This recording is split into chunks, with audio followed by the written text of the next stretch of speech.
Muy bien.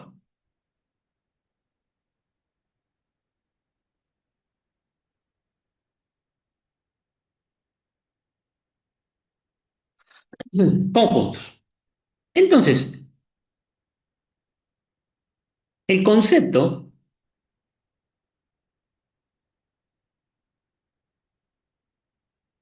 de conjunto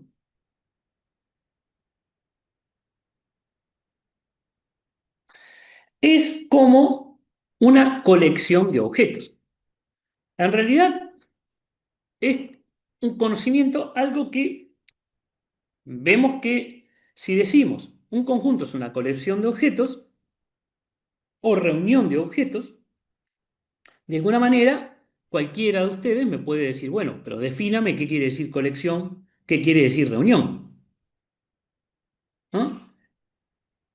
Así que el conjunto en general se lo visualiza, conceptualiza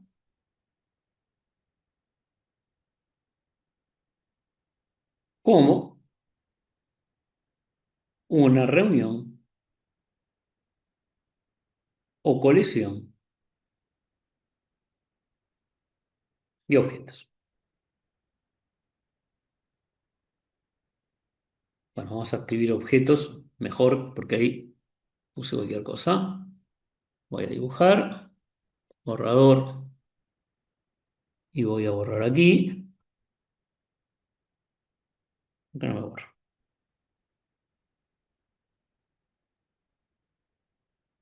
A ver si logro borrar esto. Bueno, no me logro borrar, no lo logro borrar.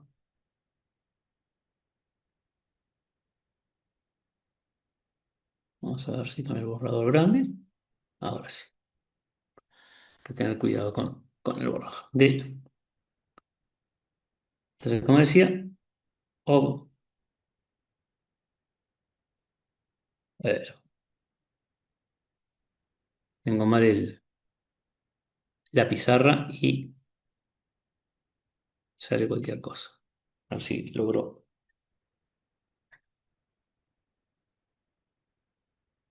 poder escribir esto bien.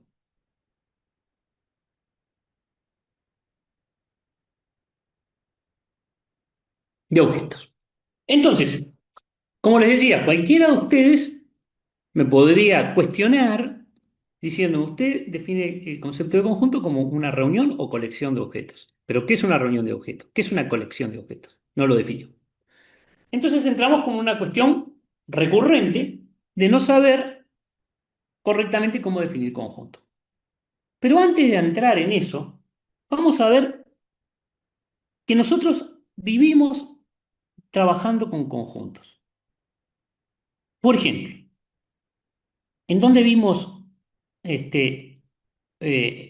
ahora, en lo que va del curso, que son muy pocas clases, esto donde eh, mm, aparece el concepto de conjunto? Bueno, cuando hablamos de técnicas de estudio de Dunlowski, ya de entrada, vean que tenemos el conjunto de técnicas de estudio. Para Dunlowski, él estudió 10 técnicas, ¿se acuerdan? 10 técnicas de técnicas de estudio. Es decir, para él, el conjunto de técnicas de estudios correspondían a esas 10 técnicas. Y también definió un conjunto de elementos en que iba a estudiar cómo funcionaba esa técnica. Uno era respecto a cómo funcionaba la prueba con respecto al criterio, a las características de la población, a cuánto sabía la persona de lo que iba a estudiar al aplicar tal o cual técnica, ¿no? Si dependía del nivel de conocimiento, etcétera. ¿Se acuerdan que teníamos distintos elementos que analizábamos? O sea, también teníamos el conjunto de elementos que se van a analizar. Y aparecía, bueno, ya vi, tenemos dos conjuntos.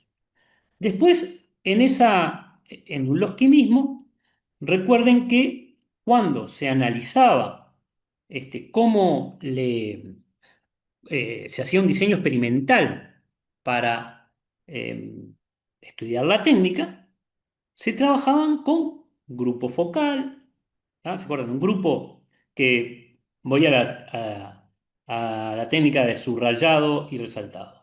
Había un grupo, que podía ser el grupo uno que solo leía y solo estudiaba, ¿no? Solo leía. El grupo 2 subrayaba en forma activa, ¿no? Es decir, era subrayador. Y el grupo 3 era el que estudiaba lo que otros habían subrayado. ¿Se acuerdan qué? Bueno, ahí tenemos entonces tres conjuntos de personas distintas, ¿ah? Donde utilizaban distintas técnicas. Y se comparaba el rendimiento en los tres conjuntos de personas. ¿Tá? Entonces, se veía, en este caso, que, ¿se acuerdan que la conclusión era que subrayar y resaltar era equivalente a solamente estudiar, solamente leer? Entonces se veían que teníamos el grupo uno que solamente estudiaba o leía, el grupo 2 que era subrayador activo y el grupo 3 que era que estudiaba lo que otro había subrayado. Se los comparaba y veían que el rendimiento era igual en los tres grupos, o sea, en los tres conjuntos. Entonces, en este ejemplo, ejemplo de conjunto, vamos a poner acá, teníamos en eh, subrayado y resaltado, esto lo vamos a tomar como ejemplo,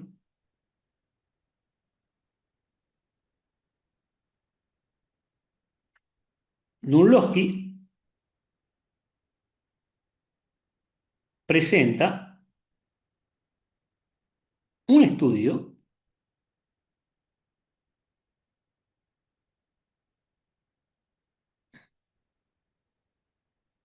donde se comparan tres conjuntos.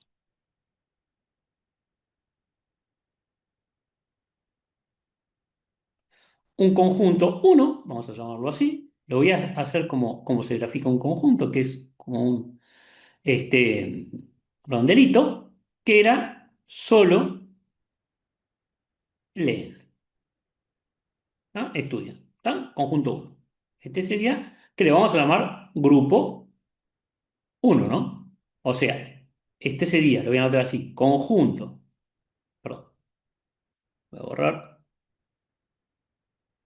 me quedó ahí eso, vamos a, epa. Me pasa esto porque estoy tocando la tableta por cómo me queda, a ver si, vamos a dejar así. Y entonces me queda, este sería el conjunto de personas o de, sí, de estudiantes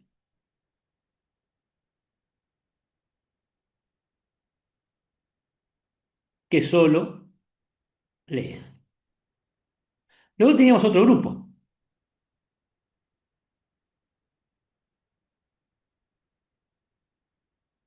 el grupo 2 que eran resaltadores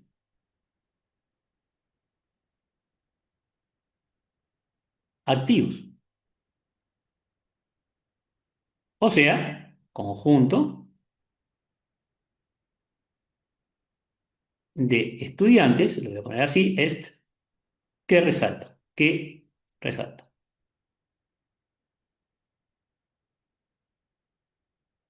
Y después teníamos grupo 3 que eran resaltadores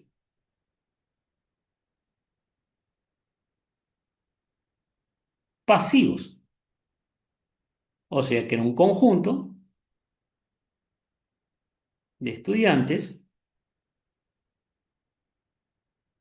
que leían lo resaltado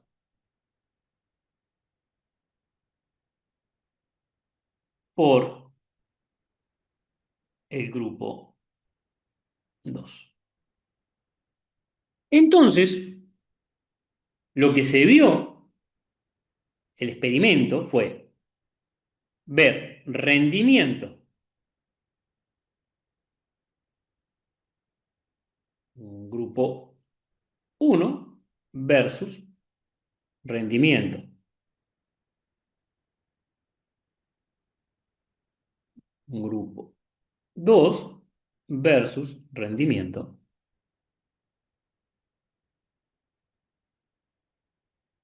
grupo 3. Bueno, ¿y a qué se llegó? Que eran iguales. ¿Está? ¿Ah? El experimento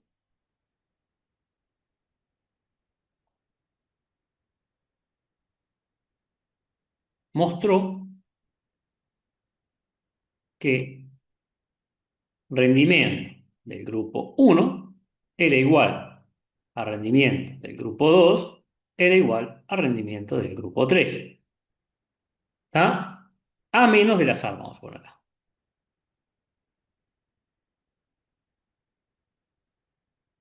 Esto, ¿está? Lo van a comprender bien cómo se hace en métodos cuantitativos. ¿Está? Se le llama test de hipótesis. ¿Está? No, no corresponde a este curso. ¿Está? Bueno, en general, yo le diría que cuando diagnostiquen van a tener conjuntos de diagnósticos en función de síntomas, porque no solamente hay algunos síntomas que no hay como una relación uno a uno entre síntomas y enfermedades, sino que muchas veces hay muchos síntomas que participan de varias enfermedades, etcétera, de varias patologías. Lo mismo pasa en cognitiva, ni que hablar en el área que yo trabajo, que es la psicometría.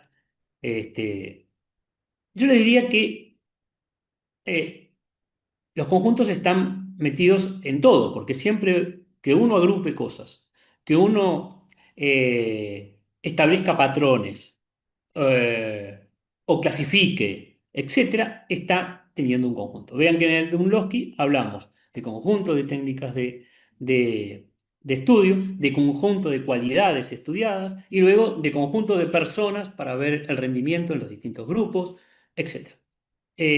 Así que esto está presente en todas las ciencias empíricas eh, y exactas, porque siempre vamos a tener agrupaciones, clasificaciones, niveles, etc. Y cuando hablemos del azar, van a ver que a cierto tipo de conjunto se le va a medir, digamos, el azar. Y la medida del azar es sobre los conjuntos. Entonces, bueno, va a estar presente en todo este tipo de cosas. Sin embargo, yo solamente voy a ver de conjuntos algunas características y algunas cuestiones relacionadas con esto de, bueno, de cómo poder definir realmente un conjunto. Porque reunión o colección es muy, muy ambiguo. Entonces, recurramos a la lógica. Eh, bueno, ¿qué cumplen, por ejemplo, todos los que solo leen? Bueno, todas las personas que están en el grupo uno cumplen una propiedad. ¿Qué propiedad cumplen? Que estudian solo leyendo. Vean, vamos a escribirlo así. El grupo uno cumple la propiedad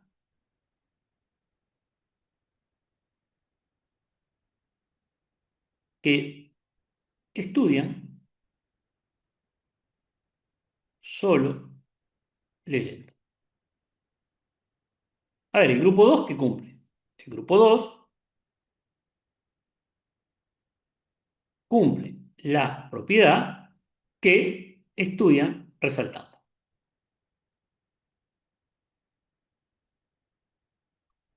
Y el grupo 3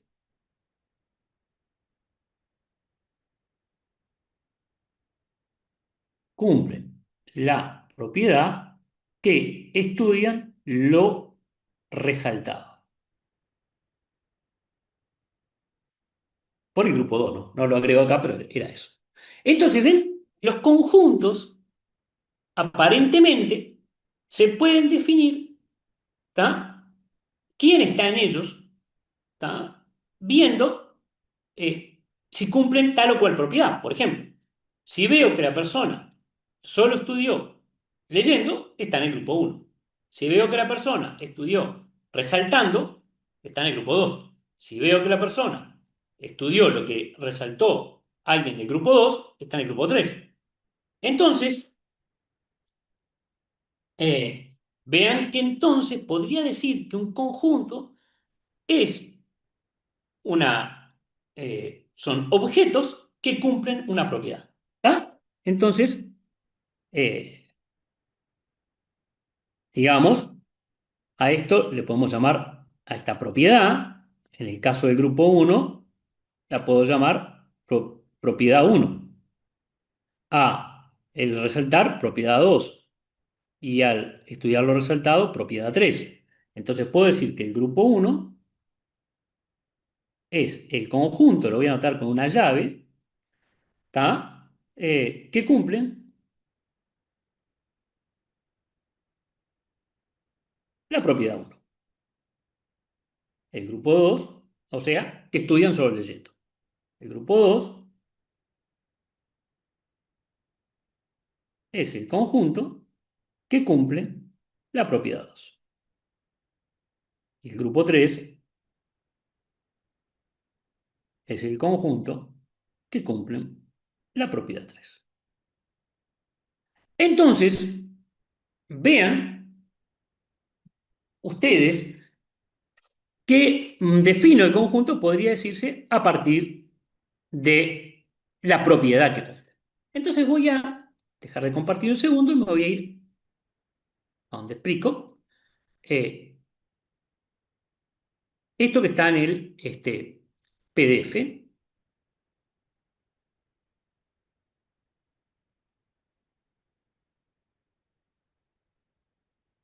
Voy a maximizar acá. Ahí está.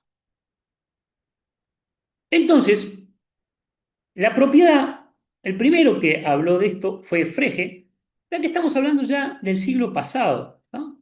Es algo relativamente moderno, ¿no? Frege muere en 1925, o sea que eh, esto es del siglo XIX, siglo XX, ¿tá?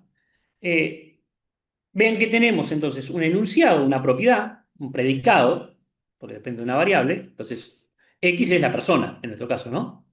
¿Tá? La propiedad que cumple la persona, o cumple P1, P2 o P3. Entonces, eh, Frege se le ocurrió decir que, dada una propiedad, un predicado, ¿tá? Existe un conjunto de los objetos que cumplen esa propiedad. Es decir, el conjunto de los X que cumplen P de X, o lo que es lo mismo, el conjunto de las personas que cumplen P de X. En nuestro caso, ¿tá? El grupo uno era el conjunto de X que cumplen P1 de X. El grupo 2 era el conjunto de X o personas que cumplen P2 de X. Y el grupo 3 era el conjunto de personas que cumplen P3 de X. Entonces, eh, Frege ahí utilizó, entonces, vean, algo que viene de la lógica. Es decir, ya no tiene la palabra ni colección ni reunión, sino que utiliza un predicado, es decir, un enunciado que depende de una variable. Que la variable, en nuestro caso que estoy viendo desde el ejemplo, son personas. Entonces, para todo elemento A del conjunto, vean, para todo A, tal que A pertenece al conjunto es, va a cumplirse que se cumple la propiedad. O sea, para todo A, tal que A pertenece a X, tal que X cumplen P de X, sí, solamente sí, P de A. O sea que tienen el mismo valor de verdad. ¿Ah? Si el A está en el conjunto, se cumple P de A. Si el A no está en el conjunto, no se va a cumplir P de A. Este signo es el signo de pertenencia, ¿no? Está dentro del conjunto. Entonces, la regla de Frege permitía construir conjuntos. Vamos a hacerlo ahora en nuestro ejemplo. ¿Ah? En nuestro ejemplo. Voy de vuelta a compartir acá. Entonces, al grupo 1 lo voy a llamar conjunto. Entonces, grupo 1 es el conjunto de los X tales que P sub 1 de X. ¿Está? Es decir, que cumplen P1. ¿P1 qué era? Lo que está acá. Estudiar solo leyendo. El grupo 2, voy a escribir acá abajo, es el conjunto de las personas, o X, que cumplen la propiedad 2 de X, que era estudiar resaltando. Y grupo 3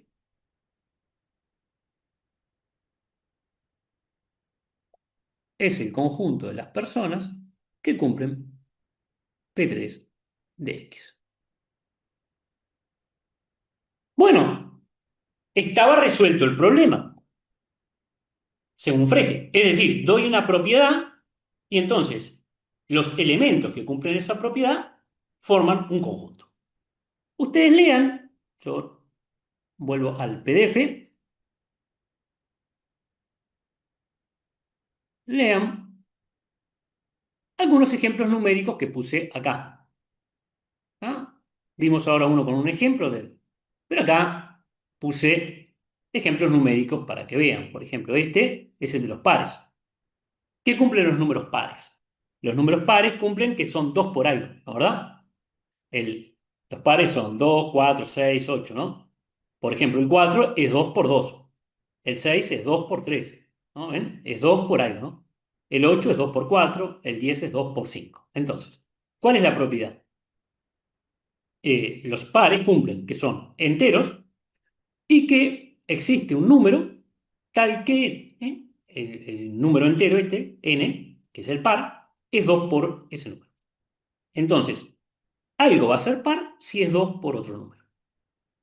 ¿No? Entonces, si el p vale, yo qué sé, 10, 2 por 10, 20. El n es 20. Si el p vale, yo qué sé, 8, 2 por 8, 16. ¿Está bien? Eso serían los pares. Bueno, aquí hay otros ejemplos numéricos para que ustedes lo vean. ¿Está? Eh, la circunferencia, vean, que es un objeto geométrico, no numérico, de centro 6 radio R, se obtiene a partir del predicado de que lo siguiente, están en la circunferencia los puntos del plano, ¿tá? Están en un plano, tal que tienen en la distancia entre el centro y el punto es igual al radio. Es decir, concretamente, esto da todos los puntos que están a una distancia del radio del centro. Y eso es una circunferencia. ¿Tá? Pero esto para que ustedes lo vean con ejemplos numéricos y tienen el ejemplo de, eh, como les decía, el ejemplo que viendo cómo se definían estos grupos en el artículo de Dunlowski, en resaltado y subrayado, pueden hacer ustedes ejercicios con los otros, yo qué sé, con las pruebas de práctica y con los otros experimentos. Ahora, ¿cuál fue el problema? Es que esto que parece tan natural, generaba que se podían, resultaban en enunciados falsos, se podían demostrar enunciados falsos. Yo lo voy a demostrar eso, va a ser un poco abstracto, lo reconozco, pero voy a mostrar primero esta paradoja de Russell con lo que se llama la paradoja del barbero, ¿ah? Y que ustedes van a poder entender mejor. Bien, ¿en qué consiste la paradoja del barbero?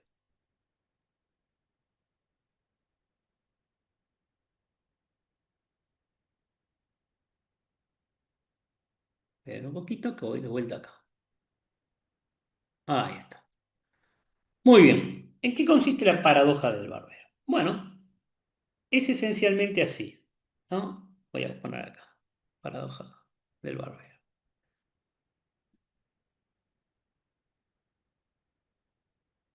La paradoja de Russell es matemática, ¿no? Pero voy a poner, empezar con esto. Espérenme.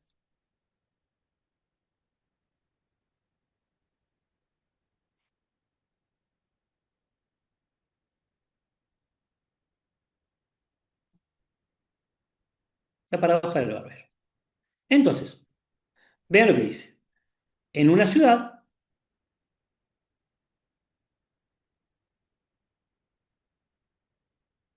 hay un barbero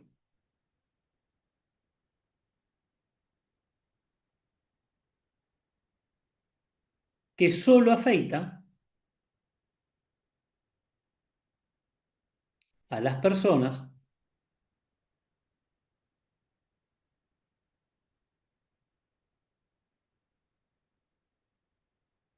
que no se afeitan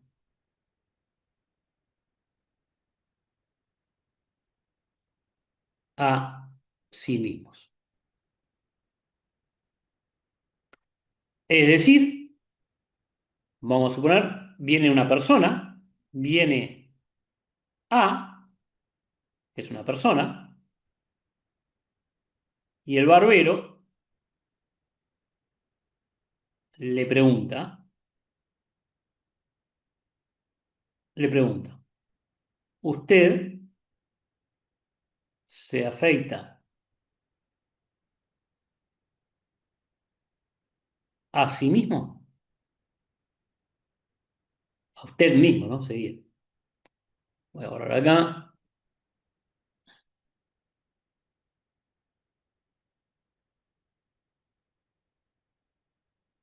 ¿Se afeita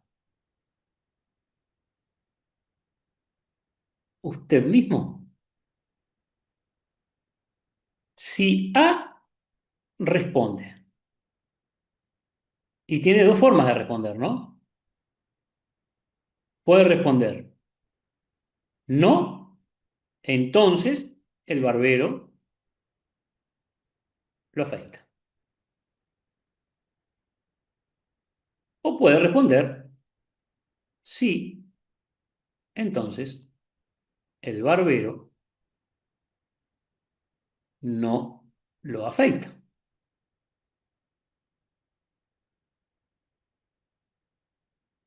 Con lo cual empieza a haber un problema.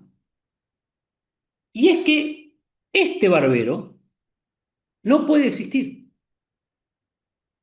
El tema, bueno, el tema o el problema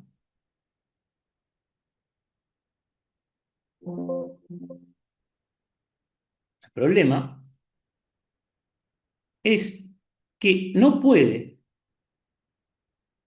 existir este barbero. ¿Por qué? Vamos a ver, ¿por qué? Pues el problema es el barbero mismo.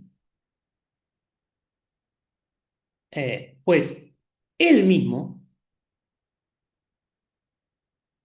no puede decidir qué hacer con sí mismo. ¿Por qué? Porque esto, porque, ¿qué puede pasar con el barbero? Si el barbero no se afeita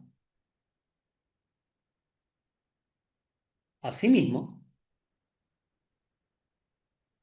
entonces, como él afeita a las personas que no se afeitan a sí mismo, entonces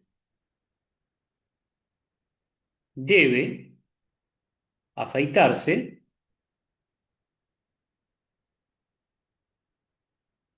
a sí mismo.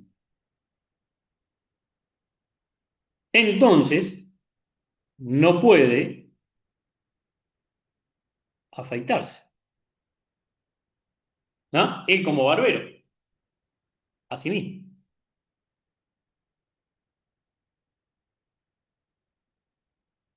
¿Entienden cómo es el problema? Si el barbero no se afeita a sí mismo, entonces, por lo que él dice, que él afeita a las personas que no se afeitan a sí mismos, debe afeitarse a sí mismo. Pero si se afeita a sí mismo, entonces ya no puede afeitarse a sí mismo. Por lo tanto, ese barbero no puede existir. ¿Ah? Porque vean que él, si no se afeita a sí mismo, entonces debe afeitarse a sí mismo, o sea que se afeita a sí mismo. Entonces, si no se afeita a sí mismo, entonces se afeita a sí mismo. O si no se afeita a sí mismo, entonces debe afeitarse a sí mismo. Con lo cual, él mismo no puede saber si se tiene que afeitar o no se tiene que afeitar. Esencialmente, él no puede existir. Él no puede existir. El resto de las personas del pueblo o de la ciudad, obviamente, él puede decidir qué hacer con ellas, si afeitarlas o no. Pero con él mismo, él entra en una contradicción. Si no se afeita, debe afeitarse. O sea, si no me afeito a mí mismo, me debo afeitar a mí mismo, o sea, me afeito a mí mismo. Y si no me afeito a mí mismo, entonces no me afeito a mí mismo. Lo cual, eso es un absurdo. ¿Está? Eso es una contradicción. Entra en una contradicción.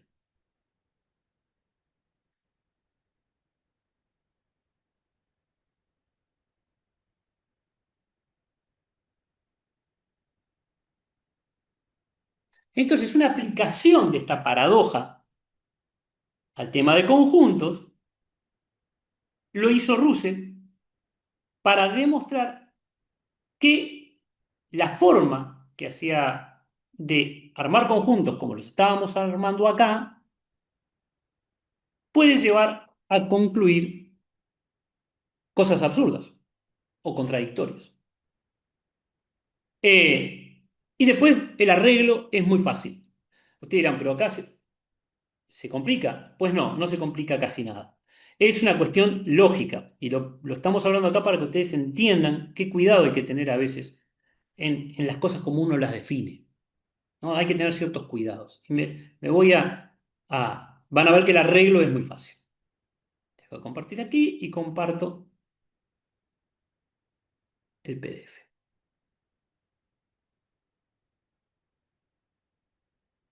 Parte de acá. ¿Cómo hizo Russell para ver que se... Acá, vamos a ver acá. Dijo, Russell hace una propiedad. Inventó una propiedad para definir un conjunto. ¿Tá? Entonces, recuerden que la propiedad es un predicado.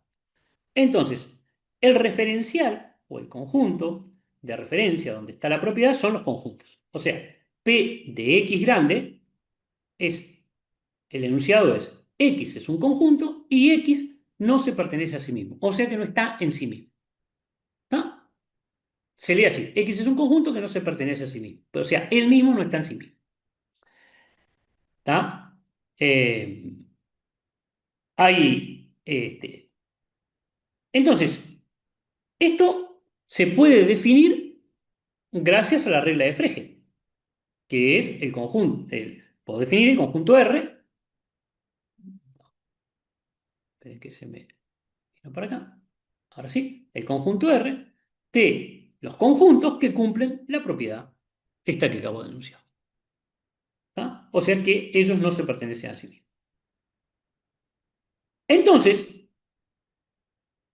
por construcción, vean, para el propio X, yo sé que X va a estar en R, ¿no? O sea, estará en R, si solamente si X no se pertenece a sí mismo. ¿Tá? Esa es una propiedad lógica. Un conjunto va a estar en el conjunto de los conjuntos que cumplen esta propiedad si y solamente si él no se pertenece a sí mismo.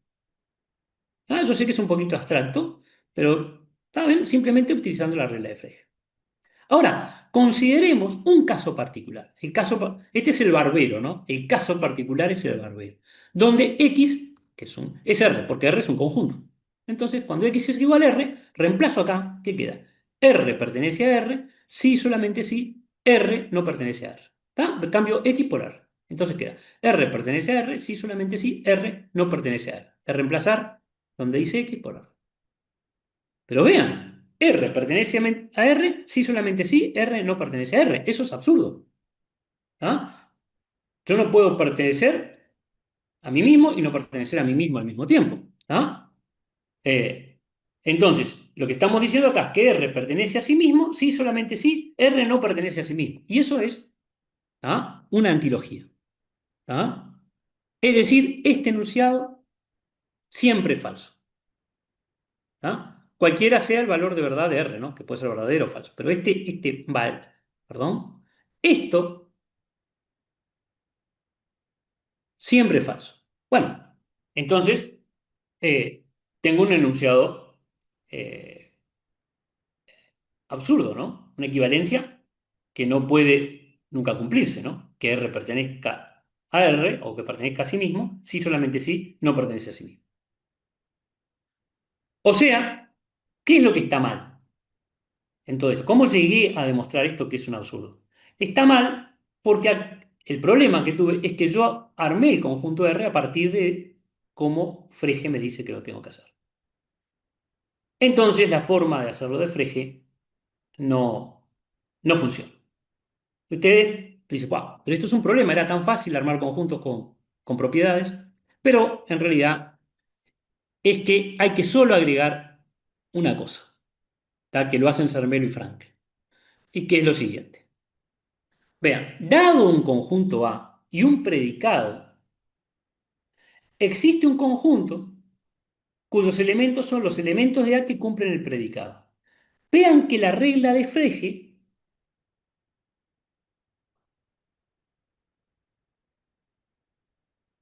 se me corre, perdón, voy de vuelta acá. Vean que la regla de Frege, de vuelta a esto, 100 y a vuelta. A ver si puedo subir con el cursor.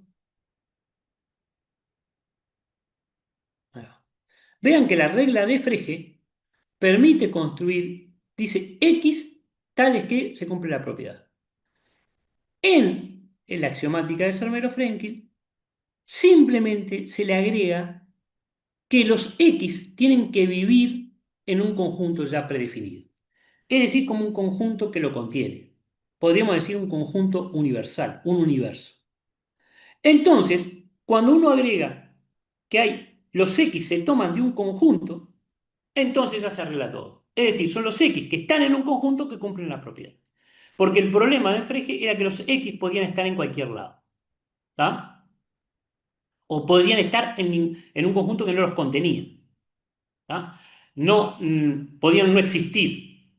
Vean, que era lo que pasaba con el barbero. El barbero no existía, no podía existir. Acá el R no puede existir en el caso del conjunto. El R que tenemos acá, que llegamos a la paradoja, no puede existir. Entonces, con esa propiedad. Lo que acá garantizamos es que los elementos estén ya en A. Entonces existen. Con eso ya se arregla todo.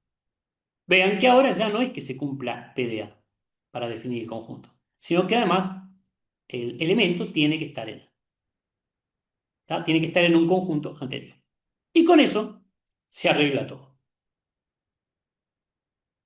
Entonces quería mostrarles esto de alguna manera para que ustedes comprendan qué delicado es o cuán cuidado a veces hay que tener a nivel lógico para poder definir cosas, ¿no? Esto llevó muchos años corregirse. Vean que ya Zermelo termina muere en el año 53 del siglo pasado, ¿ah? Menos de 100 años. Eh, eh, Porque es un tema delicado. ¿Tá? Delicado, muy fácil de resolver, porque era que existiera un conjunto universo, pero delicado al fin. ¿Tá? Porque que sea delicado, que tenga sus detalles, no quiere decir que tenga que ser complicado de resolver, pero era un detalle. Es decir, no podía permitirse que hubiera elementos que en realidad no existían. Ese era el gran problema. Poder formar conjunto con elementos que en realidad no existían. Por ejemplo, el barbero que no existía o este conjunto R que acabamos de definir. Bien, y con eso yo creo que estamos bien para conjuntos. ¿Tá? Acá tienen otro ejemplo de esto ya. ¿Tá? No hay ningún problema.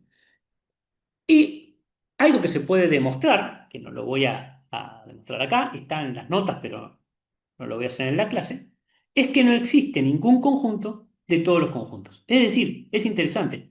Uno podría decir, voy a definir el conjunto que junta o reúne o es la colección de todos los conjuntos. Pues bien, ese conjunto no puede existir. Es como antinatural. ¿Tá? ¿Cómo? Si tengo un conjunto, lo coloco en el conjunto de todos los conjuntos. ¿Tá? Los elementos de ese conjunto son conjuntos. Pues bien, no existe ningún conjunto que tenga todos los conjuntos. ¿Tá? Y se demuestra, se llega a una contradicción, es muy parecida a lo que recién mostré de la paradoja de Russell. Muy cortita, ¿ven? Pero es un detalle no menor. ¿Tá? Y yo diría que antinatural, que no exista, porque para mí es natural que si existe un conjunto lo puedo meter en un conjunto donde los elementos son conjuntos. Y entonces todos los conjuntos los voy metiendo ahí. Pero, bueno, eh, mm, no existe un conjunto de eso. Es más, ya eso no está ni siquiera en las notas. Si yo definiera todos los objetos psicológicos, ¿tá? Que pueden ser los test, las técnicas clínicas, los tipos de dolencias, los tipos de personalidad, todo lo que ustedes quieran, ¿tá? Que sea un objeto psicológico, algo que estudia la psicología o que pertenece a la psicología. Pues bien, se puede demostrar, o podría demostrar, que no existe ningún conjunto que contenga a todos los objetos psicológicos, de la misma manera que se hace esto en ningún conjunto de todos los conjuntos. Se puede demostrar que no hay ningún conjunto también que tenga todos los objetos matemáticos. En fin, y podríamos, como ya dije la psicología o dije los objetos matemáticos, serían también los objetos de médicos o de la medicina, estoy hablando, o sociológicos o lo que fuera. Eh, donde parece ahí un poco, este, poco natural, pero bueno, así es. ¿Ah? Vean que todavía no, hay un conjunto muy interesante en psicología que algún día va a tomar forma, que podríamos llamarle el espacio psicológico, ¿no? Donde viven todas las variables psicológicas que tendría un individuo. Allí hay para discutir todavía, a mí no me queda claro, y creo que si es un conjunto, si tenemos finitas cualidades psicológicas o infinitas cualidades psicológicas. Pero bueno, es un tema que excede el curso.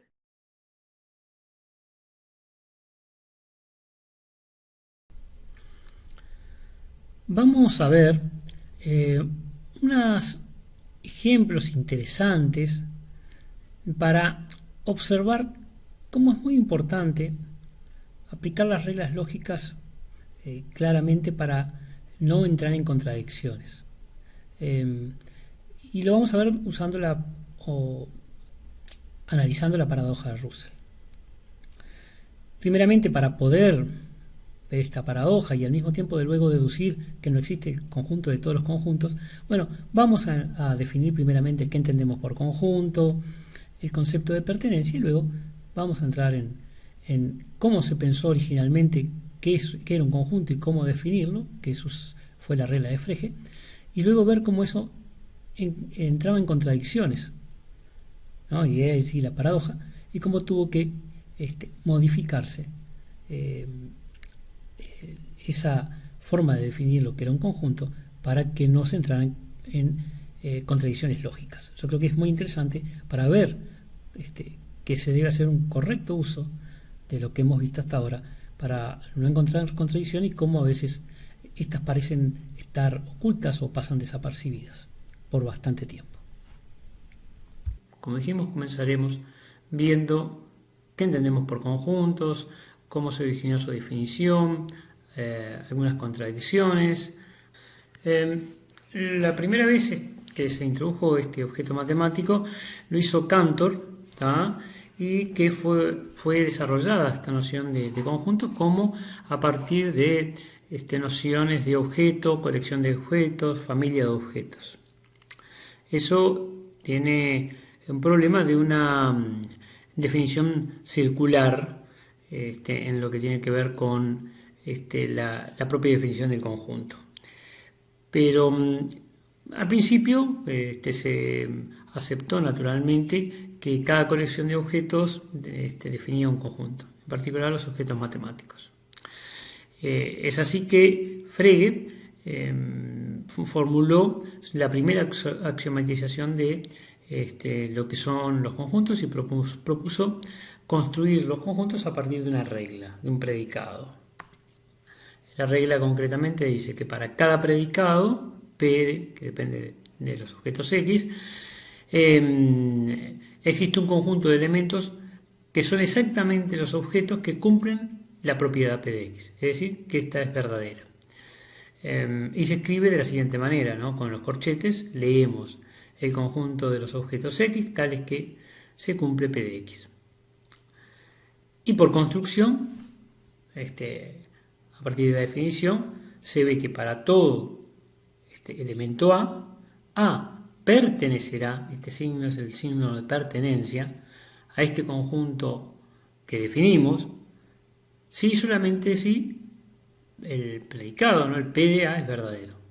Es decir, A pertenecerá al conjunto de los objetos tales que P de X es verdadero, si solamente si P de A es verdadero. Lo cual es bastante natural, dijéramos, ¿no? Y esta regla nos resultaba o permite construir fácilmente distintos conjuntos, por ejemplo el de los naturales. A partir del predicado, P de n es, el predicado es que es un número entero natural. Entonces, aquellos objetos que cumplían que son un número entero natural forman el conjunto de los naturales. Después, los pares, por ejemplo, salen a partir del predicado P de n, es que n sea un entero y exista otro entero P tal que n es 2 por P. ¿No? Ustedes saben que los pares se definen por ser múltiples de 2. Por lo tanto, vean que allí se aparece la conjunción que estamos pidiendo en el predicado, que n sea entero y que además sean múltiplo de 2, o sea que existe un número P tal que n es 2 por P. Podemos también definir el intervalo cerrado 1 o 3, a ver qué cumplen los elementos del intervalo cerrado 1 o 3. Primeramente son reales, ¿ah? Estamos tomando todos los reales en ese intervalo 1 o 3, y, ahí aparece la conjunción, están entre 1 y 3 con 1 y 3 incluidos. O sea, X es mayor o igual que 1 y menor o igual que 3. También se puede definir la circunferencia de centro C y radio R a partir de ver las propiedades que cumplen los puntos de la circunferencia. ¿Cómo sería el predicado? Primeramente son puntos de un plano, ¿no? Y la distancia del centro al punto M de la circunferencia es R. Ustedes saben que por definición las circunferencias es el conjunto de puntos que equidistan a una distancia fija, R en este caso, el radio, de un punto fijo que es el centro. Bueno, ¿ven? Naturalmente permitía definir conjuntos. Entonces, esto permitía, como dijimos, construir conjuntos sin restringirnos sobre la forma de dicho predicado. Entonces, también permitía formar conjuntos de conjuntos arbitrarios, es decir, conjuntos de conjuntos. Tales que el conjunto de todos los conjuntos, por ejemplo, se podría formar diciendo el predicado, que es el conjunto que cumplen tales que P de X es que X es un conjunto, o sea, es el conjunto de los conjuntos. O por el conjunto de todos los conjuntos finitos. Esto trajo problemas y trae una contradicción que Russell se dio cuenta, mostró un ejemplo de que esto permite demostrar enunciados falsos. Esto lo veremos en unas diapositivas aparte, porque excede un poquito el contenido del curso, pero lo vamos a ver para que vean cuál es la contradicción con respecto a este razonamiento de poder formar, por ejemplo, el conjunto de todos los conjuntos, etc. ¿Qué pasa cuando surge esta contradicción? Bueno, ya no se pueden formar, la regla de Frege es contradictoria, por lo tanto hay que estudiar cómo se puede generar una regla o un sistema que permita generar los conjuntos. Y esto vinieron dados por un sistema nuevo de reglas de axiomas, que son los axiomas de Zermelo-Fraenkel. Estos autores definieron justamente un sistema de axiomas que no permitían formar conjuntos contradictorios. Obviamente, recordemos que un axioma es un enunciado cerrado que es considerado verdadero, no necesita demostración, es considerado verdadero a priori. Este sistema de Zermelo-Fraenkel excede también los contenidos del curso. Entonces, lo primero que vamos a ver es el concepto de pertenencia. Vamos a suponer que existen objetos matemáticos particulares que llamaremos conjuntos y cuyas reglas de cómo se construyen se van a ir dando más adelante. Pero conjunto, además, en forma conjunta, no quiero decir al mismo tiempo, la noción de conjunto viene con una relación binaria de pertenencia, que se va a escribir como X pertenece a. Es decir, este símbolo indicará que el objeto X está en el conjunto A, que pertenece a, que es un elemento de A. Cuando querramos negar el enunciado X pertenece a, vamos a poner no X pertenece a, lo vamos a escribir como X no pertenece a, con el símbolo de no pertenencia, que es este. Es decir, acá estamos diciendo que el objeto X no está en el conjunto A, no pertenece a. Hablamos de que la regla de Frege conducía a resultados contradictorios. Vamos a ver la paradoja de Frege y van a ver que el razonamiento que se usa es muy parecido al de cuando uno demuestra que no existe el conjunto de todos los conjuntos. Entonces, veamos cómo es. Por ejemplo, consideremos el siguiente predicado. ¿Se acuerdan que nosotros en la regla de Frege decíamos que se podían formar conjuntos a partir de un predicado encontrando los elementos que cumplían tal predicado? Entonces, consideremos el predicado P de X, que es que X es un conjunto y X no se pertenece a sí mismo. X es un conjunto que no se pertenece a sí mismo. Entonces, como Frege permitía construir conjuntos a partir de un predicado, entonces podemos formar el conjunto R formado por los X que cumplen P de X. O sea que son los conjuntos X tales que X no se pertenecen a sí mismo. Entonces, para todo conjunto X tenemos la siguiente equivalencia. X estará en R si y solamente si X no se pertenece a sí mismo. Vean, ¿no? Porque tienen que cumplir P de X. Ahora bien, tomémonos el caso particular que X vale R, ¿no? Ahora en el caso particular donde este X es R. Ya habíamos visto que cualquier X que estuviera en R, X no se pertenece a sí mismo. Pero sí, yo ahora considero que este X es R. ¿Qué pasaría? R pertenecería a R si solamente si R no se pertenece a R, no se pertenece a sí mismo. O sea que obtengo R pertenece a R si solamente si R no pertenece a R. Ahora bien, R pertenece a R si solamente si R no pertenece a R es una antilogía, es algo que es siempre falso. Cualquiera sea el valor de verdad de R pertenece a R, ¿no? Si R pertenece a R es verdadero, R no pertenece a R es falso. Es falso. Y si R pertenece a R es falso, R no pertenece a R también es falso, porque R no pertenece a R. O sea que siempre es falso, independiente del valor de verdad de que R pertenezca a R. Entonces, la regla de Frege permite demostrar este enunciado que es falso. Y eso es un resultado contradictorio. Entonces, ¿qué es lo que trae la paradoja de Russell? Que no se puede usar una regla tan general para construir un universo matemático que sea consistente. Podría decirse, hay un ejemplo, donde se dice que la paradoja de Russell es equivalente a la paradoja del barbero, que vamos ahora a ver. Que dice así: en cierto pueblo vive un barbero que afeita a todos los hombres del pueblo que no se afeitan a sí mismo y solo a ellos. Entonces, ¿este barbero se afeita a sí mismo? ¿Ah? ¿O no se afeita a sí mismo?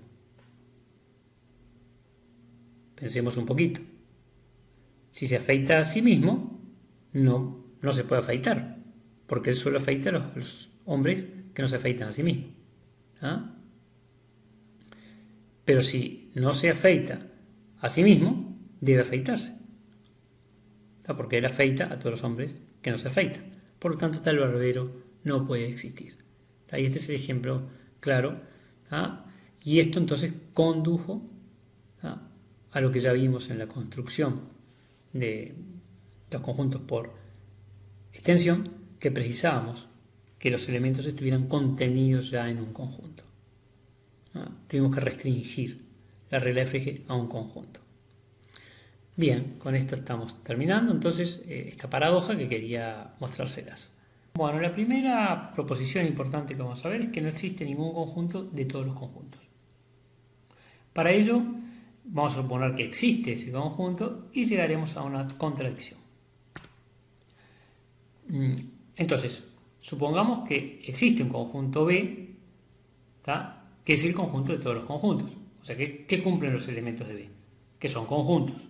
Por lo tanto, uno puede escribir lo que está aquí, ¿no? Para todo X, X estará en B si solamente si es un conjunto. ¿Está? Es decir, los elementos de B son los conjuntos. ¿Ah? Entonces podemos definir, utilizando la definición por comprensión, ya que tengo un conjunto de referencia que voy a hacer pertenecer a los X, puedo definir el conjunto R, que es el conjunto formado por los X que están en B, o sea que son conjuntos, y tal que X no se pertenece a sí mismo. No pertenece al conjunto X. X, como que es un conjunto, como elemento, no pertenece al conjunto X. Entonces, por construcción, ¿qué vamos a tener? Que para todo X, ¿qué va a cumplirse? Que X pertenecerá a R, estará acá, el conjunto R, si solamente si X no es un elemento de X, es decir, X no se pertenece a sí mismo. Ahora, como R es un conjunto, que lo definí, R está en B, porque es un conjunto. Al ser un conjunto, R está en B. Entonces, ¿qué deducimos? Que un conjunto, como está en B, yo puedo poner acá R, ¿no? R, que está en B, pertenecerá a R si cumple ¿qué cosa? Que R no se pertenece a R. Entonces, el conjunto R estará en R si solamente si cumple esta propiedad. R no pertenece a R. Y esto es absurdo. Decir que R pertenece a R si solamente si R no pertenece a R es absurdo. Por lo tanto, la hipótesis inicial es absurda y el conjunto B de todos los conjuntos no puede existir.